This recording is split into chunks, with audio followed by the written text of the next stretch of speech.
सद्बुद्धि, सन्मार्ग और कार्य का संकल्प देना, अडिग रहे विश्वास तुम पर, ऐसा अंतः कर देना। मेरे हृदय में आने में तुम्हें कोई संकोच न हो। हे गुरुदेव, मुझे नज़रों से दूर कभी न होने देना। हे गुरुदेव, मुझे नज़रों से दूर कभी न होने देना। नमस्कार, गायत्री चिंतन धारा में आपका स्वागत है। मित्रों, आज प्रकृति अपने आप को फिर से संतुलित करने में लगी है। दुनिया भर में प्रकृति के जो तांडव दिख रहे हैं, यूरोप में, अमेरिका में, चाइना में, इन सारे जगहों पर कहीं भूकंप आ रहे हैं, कहीं अतिवृष्टि है, कहीं सूखा है। तो ये सारे जो उथल पुथल दिख रहे हैं, प्रकृति अपने आप को रीसेट कर रही है, संतुलित कर रही है फिर से, क्योंकि इसको काफी बिगाड़ दिया गया था और प्रकृति ईश्वर के नियमों के आधार पर चलती है।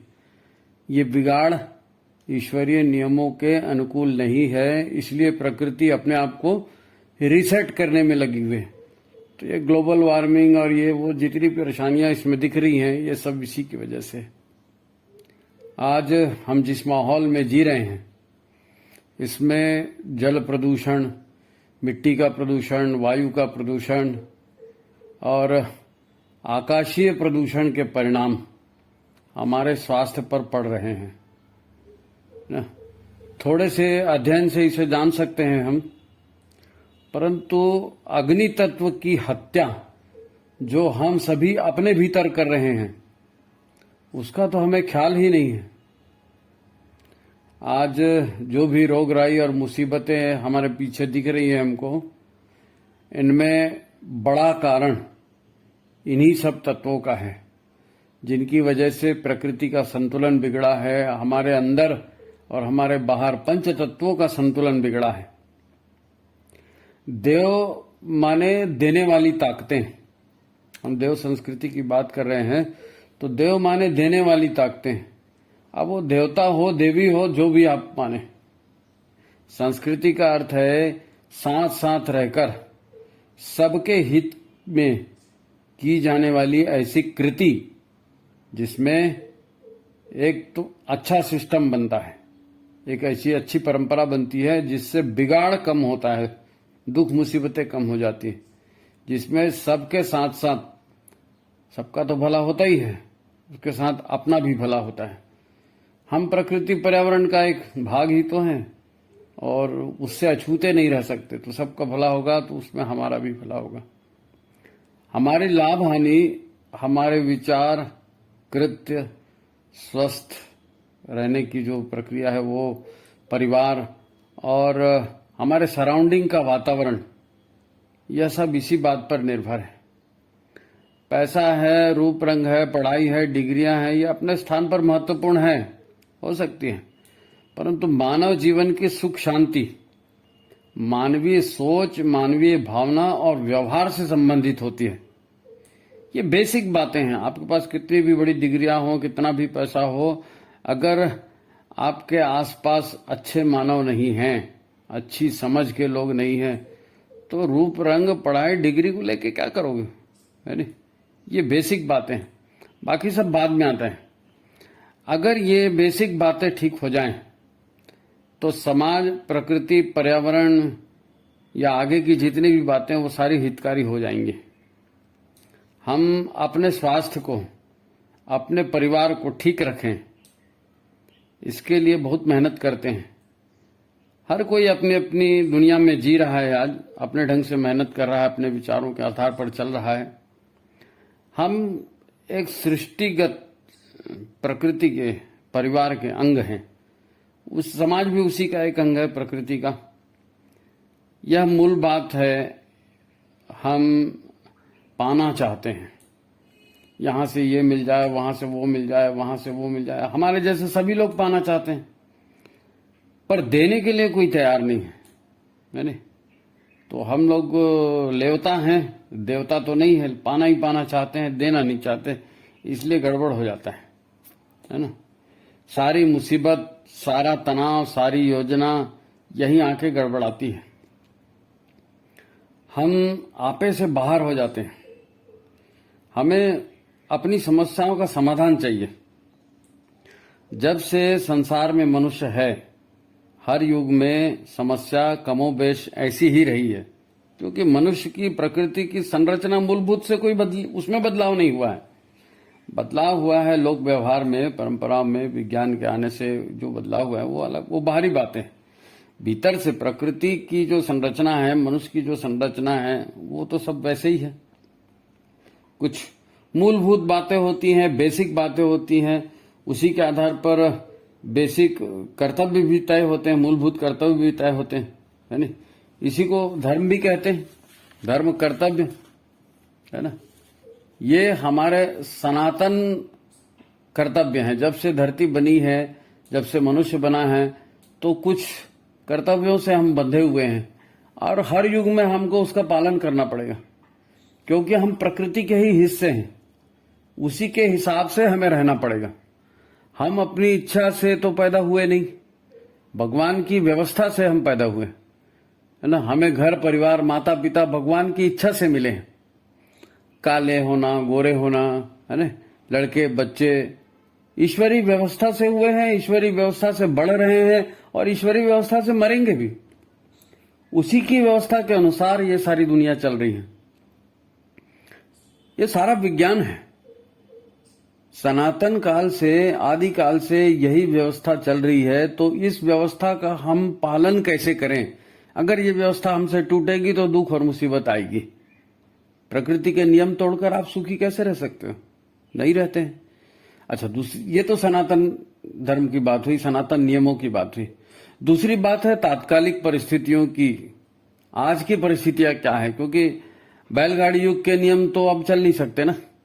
संसार जिन पंचतत्वों से बना है उसका पूरा बैलेंस ही बिगड़ जाएगा। अब बैलगाड़ी युग के नियम अब नहीं चला सकते आप। तो ये तात्कालिक धर्म आज के हिसाब से जो होना चाहिए उसके भी नियमावली बनती है, समय समय पर समाज बनाता है, सरकार बनाती है कि आज हमारी ड्यूटी क्या है। तो आज के ये तात्कालिक धर्म है, वो सनातन धर्म है, बेसिक धर्म है, ये तात्कालिक धर्म है। तात्कालिक धर्मों में चेंज हो जाता है ना। बेसिक धर्मों में, सनातन धर्मों में उसमें चेंज नहीं होता है, वो हर युग में वैसे ही रहते हैं। पहले आज की परिस्थिति की कल्पना नहीं की जा सकती थी, अब नई व्यवस्था बनी है तो उसके नियम भी नए बन रहे हैं। जीवन की सफलता के लिए सनातन धर्म कर्तव्यों को और आधुनिक धर्म कर्तव्यों को, दोनों को समझकर चलना पड़ेगा, नहीं तो ठोकरें पड़ेंगी। आज ठोकरें पड़ रही हैं, लोग परेशान हो रहे हैं, स्वास्थ्य ठीक नहीं हो रहा है, झगड़े झंझट हो रहे हैं। तो ये क्या है? ठोकरें। कानून से, नियम से, जो प्रकृति के नियम है, प्रकृति के कानून है, हम उसके हिसाब से नहीं चल पा रहे हैं तो मुसीबत होती है। हिंदू धर्म, हिंदू संस्कृति, भारतीय संस्कृति या सनातन संस्कृति, जो भी बोलो, यही विश्व व्यवस्था का बेहतर संतुलन बनाने वाली है। बोलते हैं ना, क्या बात है, हस्ती मिटती नहीं हमारी। तो हमारी हस्ती इसलिए नहीं मिटती क्योंकि हमारी जो हिंदू संस्कृति या सनातन संस्कृति, जो भी बोलो, ये है, ये सनातन काल से जो प्राकृतिक के नियम है उसके हिसाब से चल रही। और आज हम परेशान है तो हमारा समस्या का समाधान भी यही है कि हम उसी हिसाब से चलें। कम से कम सनातन मूलभूत बातों को तो जीवन में उतारें।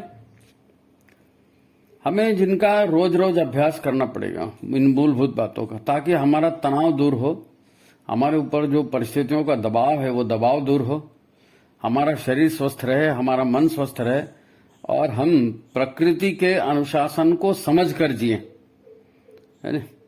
तभी जीवन में अपघात रोके जा सकेंगे, दुर्घटनाएं रोके जा सकेंगी, बुरी बातें रोकी जा सकेंगी। ये जो हम पूजा करते हैं, ध्यान करते हैं, जप साधना करते हैं, कर्मकांड है ना, जिनके माध्यम से ये संस्कार हमारे बने, ईमानदारी से, भावपूर्ण ढंग से ये कृत्य हम करेंगे तो ये कृत्य ऋषियों ने बड़ी सोच समझ के बनाए हैं। ये कृत्य हम करेंगे तो हमारा दबाव भी दूर होगा, तनाव भी दूर होगा, समझ भी आएगी, झगड़े झंझट भी कम होंगे और हम सुख से जी सकेंगे। अभी तो केवल साधन इकट्ठे करने में जिंदगी खप रही है, एंजॉयमेंट के लिए। सुखी जीवन किसको होता है? अगर किसी से पूछ के देखो तुम सुखी हो, बोलेगा नहीं। तो जीवन भर अगर ऐसी हाय हाय करेंगे और सुख कब मिलेगा? फिर मरने के बाद मरने के बाद थोड़ी कुछ मिलता है। तो ईश्वर को ही हम गुरु मानेंगे, प्रकृति को गुरु मानेंगे और उसके अनुशासन के अनुसार जीवन कैसे जिएंगे, ये जो देव संस्कृति प्रवेश, देव संस्कृति का संदेश, ये संदेश इसी बात के लिए है। हम गुरु, हमारा गुरु चाहिए, हमारा मार्गदर्शक चाहिए। तो हम साक्षात ईश्वर को, जिसने इस सृष्टि को बनाया है, उसका स्मरण करके ये हम प्रशिक्षण शुरू करेंगे। ये क्रैश कोर्स है, ज्यादा मंत्रोच्चार इसमें ज्यादा आएंगे नहीं, लेकिन बेसिक बातें, मूलभूत बातें, जिससे हम सनातन संस्कृति के हिसाब से अपनी जीवनचर्या, अपने परिवार की चर्या को बना सकें। ये मूलभूत बातें हम इस गुरु के संरक्षण में सीखेंगे। आगे आने वाले दिनों में हम किस गुरु की बात कर रहे हैं? किसी नामधारी गुरु की बात नहीं है। आप कहेंगे हमारा वो गुरु है, हमारा गुरु है, ठीक है, आपने गुरु बनाया, अच्छी बात है, लेकिन गुरु ब्रह्मा, गुरु विष्णु, गुरुदेव महेश्वरा जब कहा जाता है तो परमात्मा सत्ता के बारे में कहा जाता है ना। गुरु कैसा है? हमारे यहाँ पहला मंत्र है, ब्रह्मानंदम परम सुखदम केवलम ज्ञान मूर्ति द्वंद्वातीतम गगन सदृशम तत्वमस्यादिलक्षम एकम नित्यम विमलमचलम सर्वधी साक्षिभूतम भावातीतम त्रिगुण रहितम सद्गुरुम तम नमामि। ऐसे गुरु का वंदन करके हम इस अभ्यास को प्रारंभ करेंगे। वह ब्रह्मानंद स्वरूप है, परम सुखद अनुभूति देने वाला है, वह ज्ञान का अखंड भंडार है, ज्ञान ही ज्ञान है, ज्ञान का मूर्त रूप है, सारे द्वंद्वों से, सारे उलझनों से परे है, गगन की तरह विशाल सर्वव्यापी, आकाश की तरह सर्वत्र व्याप्त है।